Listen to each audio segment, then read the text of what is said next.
Hello, everyone. Today's webinar, BJA Fiscal Year 2025 Capital Case Litigation Initiative Notice of Funding Opportunity, will be presented by BJA's Grant Management Specialist, Gregory Terrain, and will provide an overview of the funding process. Thank you again for watching. Now let's turn things over to Gregory. All right, thanks, Serena. Hello, welcome everyone to the Capital Case Litigation, Improving the Quality of Legal Representation in State Capital Cases Notice of Funding Opportunity webinar. My name is Gregory Terrain. I serve as a senior policy advisor here at BJA, and I manage our capital case litigation program. Today's agenda, we'll go over what is the Office of Justice Programs, provide an overview of the capital case litigation program. I'll go over details related to the Notice of Funding Opportunity, as well as the grant process, and then various application resources to help you submit your application, and then provide you with information how you can ask questions after this webinar. So what is the Office of Justice Program? The Office of Justice Program provides grant funding, training, research, and statistics to the criminal justice community. We are one of three grant-making components within the Department of Justice. The other is the Office of Violence Against Women and the Office of Community-Oriented Policing Services. On the right side of your slide, you'll see the various entities that fall within the Office of Justice Programs. Where I sit is BJA, the Bureau of Justice Assistance. Then you have BJS, the Bureau of Justice Statistics, that provide criminal justice-related statistics. And then you have the National Institute of Justice that provide criminal justice-related research and evaluation. And then the Office of Victims of Crimes that provide funding to support victims. OJJDP, the Office of Juvenile Justice and Delinquency Prevention, that provides funding that supports juvenile justice-related programs, and then the SMART Office that focuses on sex offenders. The Bureau of Justice Assistance was created in 1984 to reduce violent crime, create safer communities, and reform our nation's criminal justice system. BJA strengthens the nation's criminal justice system and it helps American state, local, and tribal jurisdictions reduce and prevent crime, reduce recidivism, and promote a fair and safe criminal justice system. BJA focuses on its programmatic and policy efforts on providing a wide range of resources, including training and technical assistance to law enforcement, courts, corrections, treatment, reentry, justice information sharing, and community-based partners to address chronic and emerging criminal justice challenges nationwide. We are led by our director, Tammy Gregg.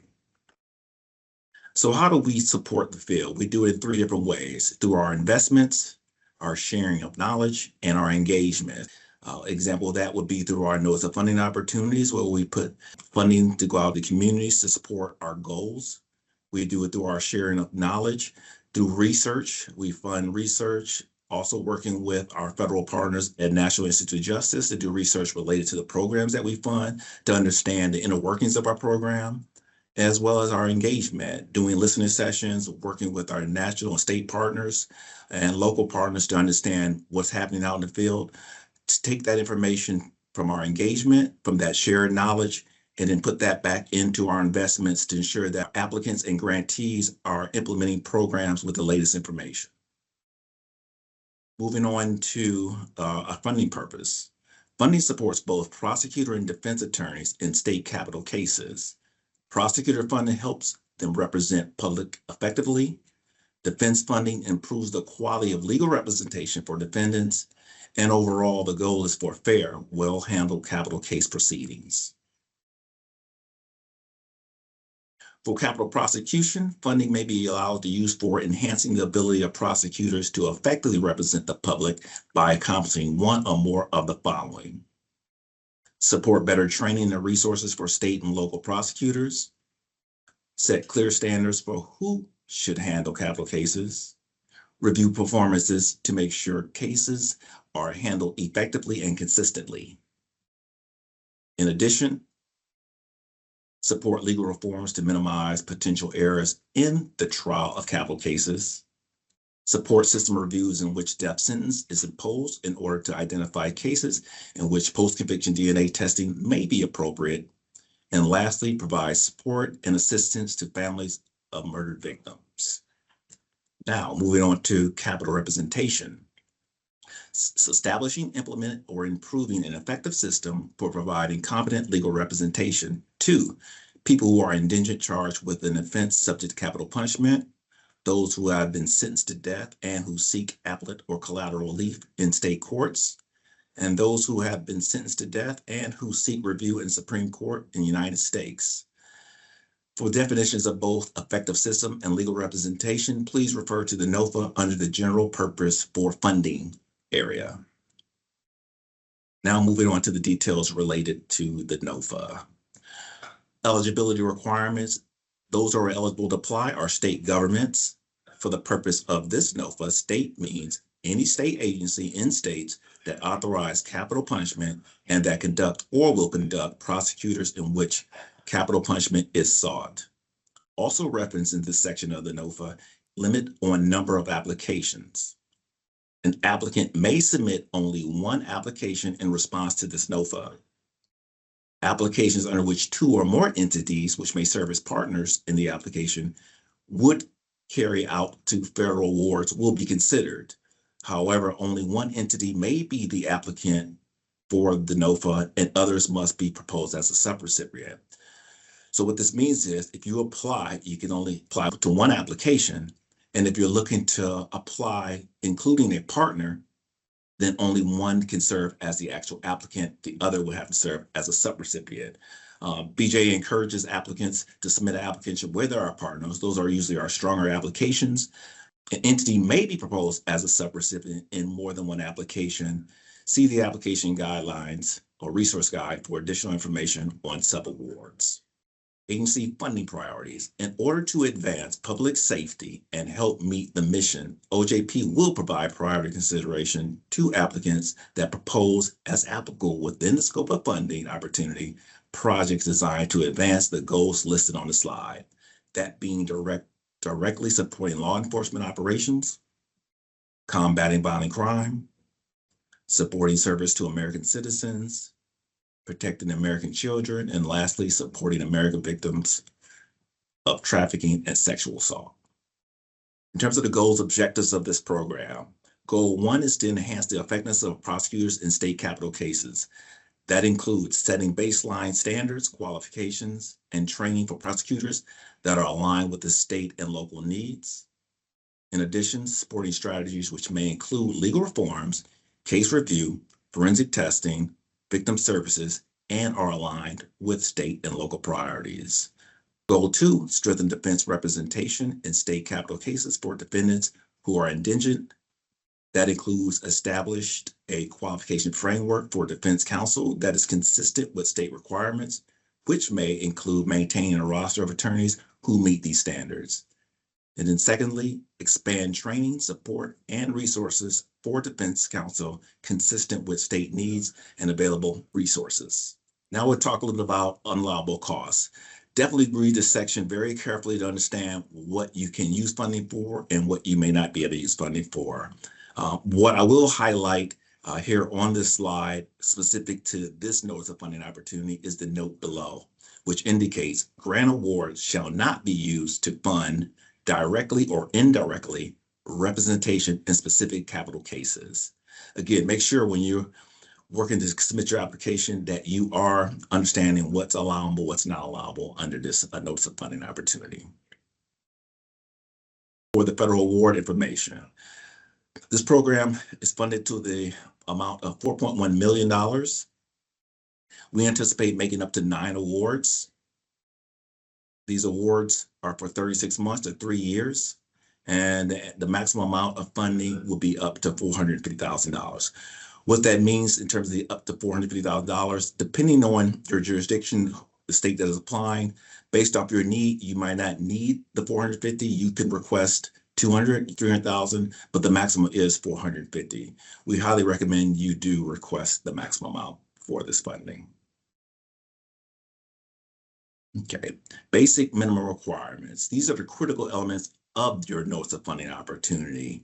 This information must be submitted. If not, the application will not make it past the initial review process. What's entailed in that? That's the SF-424, which will be covered much more detailed during the Apply to OJP Funding Overview section of the webinar. We'll talk a little bit about the proposal abstract, proposal narrative, budget detailed web-based form, timeline web-based form, and the state certification of capital punishment authorization. Please refer to the NOFA application checklist as it will serve as an overall aid in developing your application. Abstract. The proposal abstract is a brief summary of your proposed project that is publicly available so that the project is awarded. Be sure that it does not contain any personally identifiable information. What's in the project abstract? The project name. What is the purpose of the project? What areas that will be served? Who will be served? What are the activities that will be done as part of the project? Who are your partners? If there's any sub-recipients, research partners, and what are your deliverables and outcomes of the project? Important to note that it should be no more than 2,000 characters, paragraph form, no bullets or tables, and written in third person. Next is the proposal narrative, which provides much more detail about your proposed project, including the problems and the needs it will address, goals and objectives, project design, and your organization's ability to implement the project. The proposal narrative must be double-spaced, 12-point font, 1-inch margins, and no more than 15 pages, and the pages should be numbered 1 of 15, 2 of 15, 3 of 15, etc.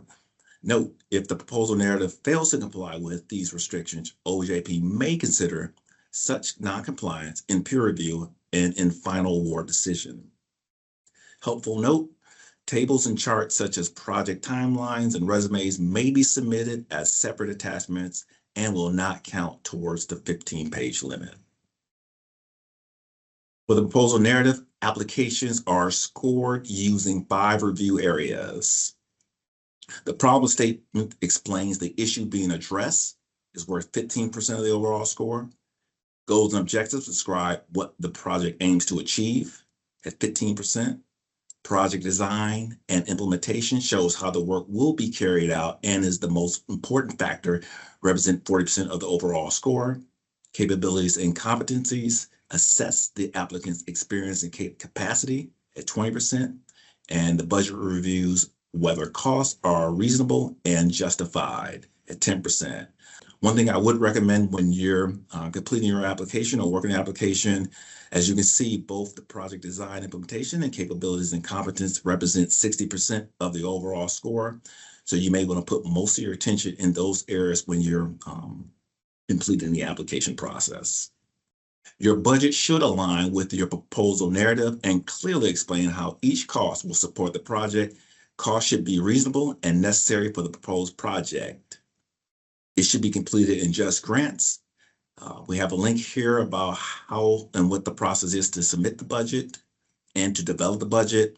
And specific to this notice of funding opportunity, note below, budget proposals should reflect equal allocation of funds between capital prosecution and capital representation uses as set out in the U.S. Code indicated below. Timeline. This also is attached. It's a critical element of the application and it's attached in just grants. The timeline should provide a summary of the goals, objectives, deliverables, and timelines that relate to the proposal narrative. Projected fiscal year and quarter that each objective and deliverable will be completed.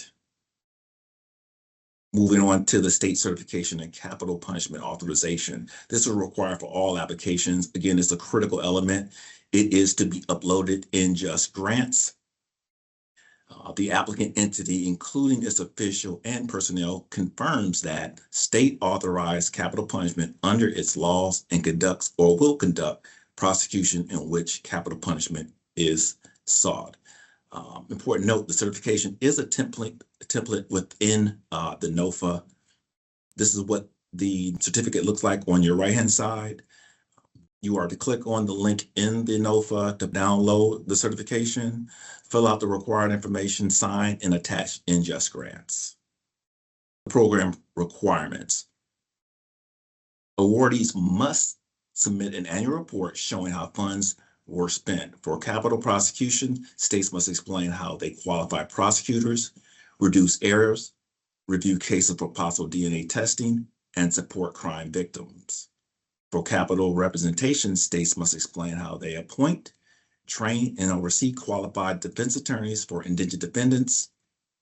Reporting must meet federal requirements under the cited U.S. Code section. Now moving on to the funding process. Before applying for funding, your entity must register with SAM.gov and obtain a unique identity identifier, and you must maintain an active SAM.gov registration status at all times. For entities new to SAM.gov, the registration process can take time, so start early at any point during the year to be sure that your status reaches active before you need to submit a funding application. It is recommended to begin this process at least 30 days before the first application deadline.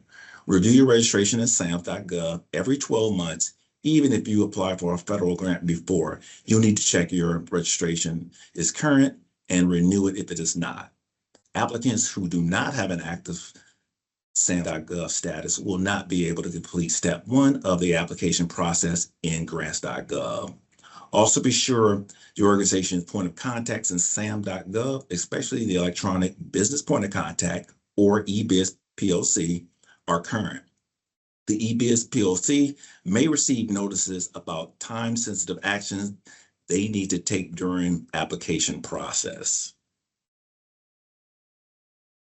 Applications are submitted to DOJ electronically through a 2-step process, and you will be required to register and add users in 2 different systems.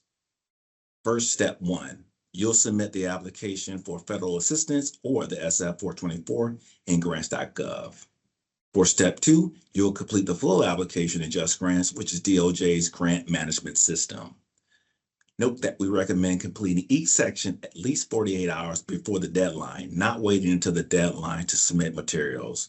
That's to ensure you have time to address unexpected errors and make corrections as needed. As a reminder, the grants.gov deadline is earlier than the Just Grants deadline. Few important points about grant.gov. Be sure everyone you plan to have work on your funding application can access and take action in grant.gov. Do this in advance of the application to be sure you're ready to submit when the time comes.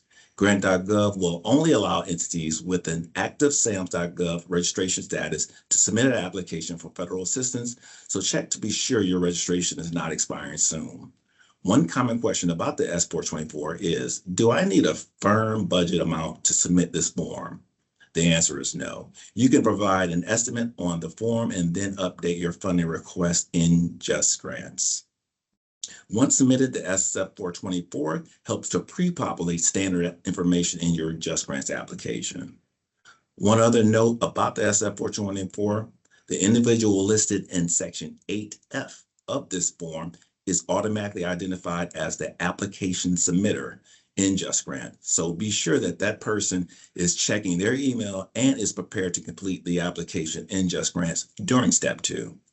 If this is your entity's first DOJ application, your SAM.gov eBiz point of contact will also need to monitor their emails and prepare to take action to onboard your entity into Just Grants as you move to step 2. You can find more information about the SF-424 in the links provided in the NOFA. DOJ made one change to the grant.gov step this year. We no longer require every applicant to submit an SFLLL in grants.gov. Instead, applicants will be asked about their lobbying activities in Just Grants. Your Just Grant application will align with the requirements described in the NOFA. The standard application information in Just Grants is pre-populated with data from your SF-424. You'll need to review and make edits to the information in Just Grants. You do not need to go back and make changes in the SF-424 in grants.gov. Just be sure that the information in Just Grants application is accurate and complete. So I already covered many of these in the earlier slides, but for the MOUs or partner letters of support, these should reflect partnerships and show agreements to support the project through commitment and staff time, space, services, or other project needs. Additional application components may be required. Be sure to read through this section of the NOFA carefully. You'll also need to address multiple disclosure and assurances. in your application. These questions guide applicants through programmatic, financial, and legal topics to ensure applicants understand what's required. After the Just Grants deadline has passed, OJP will thoroughly review all applications. This process typically takes several months. First, we check to confirm that the application contains the basic minimum requirements that were described in the funding opportunity. For applicants that miss these requirements, you will receive a notice that application has been eliminated from further review. For competitive opportunities, peer reviewers who are subject matter experts assess technical merits of an application. OJP staff then assess applicants based off factors such as geographical diversity, past performance, and whether the applicants are likely to meet the funding opportunities goals and objectives. We then evaluate the fiscal integrity of the application, examine proposed cost, and determine whether the budget and budget narrative accurately explains the project cost and whether those costs are allowable and reasonable. Finally, OJP reviews potential risks presented by applicants prior to making an award. These pre-award risk assessments take into account a variety of factors, including the applicant's financial capability and past performance. During the review process, OJP may contact you clarifying program and budget details. Applicants are often eager to learn about their application in this process. Unfortunately, Department of Justice staff, including user support and OJP Response Center, cannot share any information with you until final awards have been made public. You can visit OJP's Grant Awards website to see all OJP awards made by year, program, and even locality. The site is updated as awards are made. If your application is selected, specific Just Grants users for your organization will be notified by email of an award, and they will also see the award in their Just Grants account. If you receive a notice of an award, you must take specific steps in Just Grants to accept or decline it. The DOJ Award Acceptance Checklist on the Just Grants Resource website can walk you through those steps.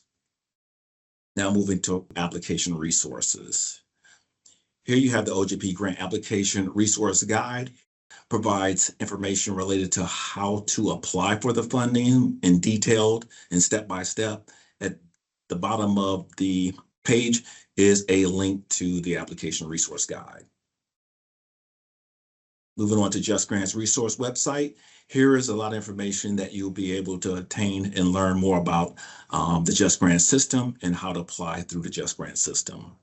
For assistance in submitting your application through grants.gov, here is the customer support hotline, as well as point of contact information, website, and email, as well as for Just Grants in terms of having or requiring assistance for submitting your application in Just Grants. We also have the customer support as well as the email to make contact if you have questions regarding submitting your application through Just Grants. And if you're looking to stay connected with BJA, we can do it through our Facebook, our X account, through YouTube, through our UR code for any news about what's going on with BJA. You can visit our BJA website and subscribe to Justice Programs News and Funding to find out all the latest information about our funding opportunities to stay in the know. Lastly, if you're looking to apply and you have questions about this webinar, you can reach out to our OJP Response Center, open from 10 a.m. to 6 p.m. Monday through Friday. You can use their point of contact information to send messages, and most likely those will come directly to me and I'll respond to those. And that concludes, and I'd like to turn it over to Serena. Thank you, Gregory, for that thorough overview of this important funding opportunity. We hope you found the information presented here today to be helpful. If you are interested and eligible for this NOFO, here are the next steps to take. Access the NOFOs at grants.gov and ojp.gov. Register in grants.gov early, as this process can take several weeks. Review program-specific application deadlines and requirements. And of course, contact the OJP Response Center for support for assistance. For more information on the Office of Justice Programs, please visit ojp.gov. Thank you for your time, and we hope to see you again.